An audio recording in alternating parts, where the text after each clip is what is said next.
ছাত্র জনতার গণঅভ্যুত্থানে আওয়ামী সরকারের পতনের পর ভারতের সাথে বাংলাদেশের সম্পর্কে টানাপোড়েন চলছে। সেই সাথে বেড়েছে সীমান্তে উত্তেজনা। অন্যদিকে অন্তর্বর্তী সরকার দেশের দায়িত্ব নিয়ে পাকিস্তানের সাথে বাংলাদেশের সম্পর্ক জোরদার করেছে। বাণিজ্য, প্রতিরক্ষা, ভ্রমণ, সংস্কৃতি সহ বেড়েছে নানামুখী দ্বিপাক্ষিক সহযোগিতা। এতে ব্যাপকভাবে উদ্বিগ্ন ভারত।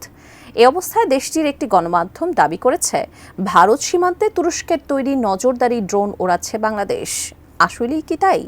এসআই রাজ জানাচ্ছেন বিস্তারিত। স্বাধীনতার পর থেকে বাংলাদেশের সাথে পাকিস্তানের সম্পর্ক ছিল অনেকটা শীতল। ১৯৭১ সালের ইতিহাস বিবেচনায় এ নিয়ে আলোচনা রাজনীতি কম হয়নি। তবে দুদেশের মধ্যে সম্পর্কের সবচেয়ে ভয়াবহ অবনতি ঘটে আওয়ামী লীগের আমলে। বিশেষ করে যুদ্ধাপরাধের বিচারের প্রেক্ষাপটকে ঘিরে এই দূরত্ব আরও বাড়ে।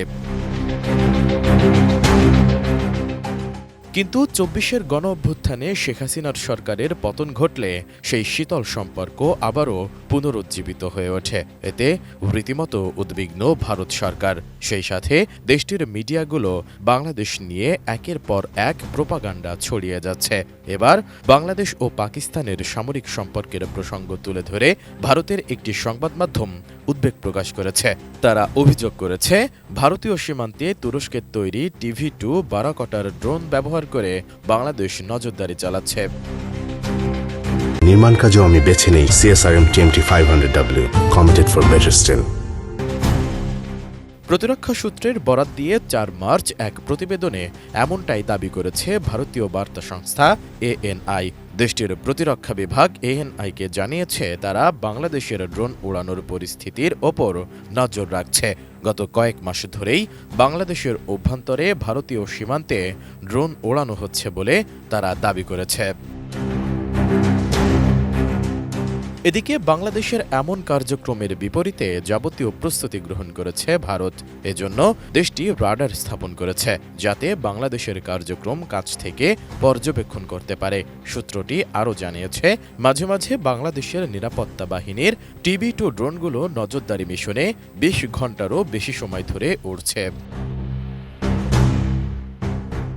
বারাকটার TV-2 ড্রোন মাঝারি উচ্চতায় থেকে পরিস্থিতি নজরদারি করতে সক্ষম। এই ড্রোন তৈরি তুরস্কের প্রতিরক্ষা শিল্পের জন্য অন্যতম একটি সাফল্য। মনুষ্যবিহীন এই যানটি আকাশে থেকে ভূমিতে আঘাত হানতে সক্ষম। এটি বিশ্বের বিভিন্ন দেশ যুদ্ধক্ষেত্রে ব্যাপকভাবে ব্যবহার করছে। ANI তাদের প্রতিবেদনে আরও জানিয়েছে, সম্প্রতি বাংলাদেশ সরকারের নেতৃত্বে থাকা ড. মোহাম্মদ ইউনূস পাকিস্তানি গোয়েন্দা বাহিনীর সঙ্গে সম্পর্ক জোরদার করেছে। এমনকি তাদের অফিসারদের ভারতীয় সীমান্তে অবস্থিত সংবেদন অঞ্চল চিকেন নেকের কাছাকাছি এলাকা পরিদর্শনের আহ্বান জানিয়েছে, যেটি পশ্চিমবঙ্গের শিলিগুড়িতে অবস্থিত।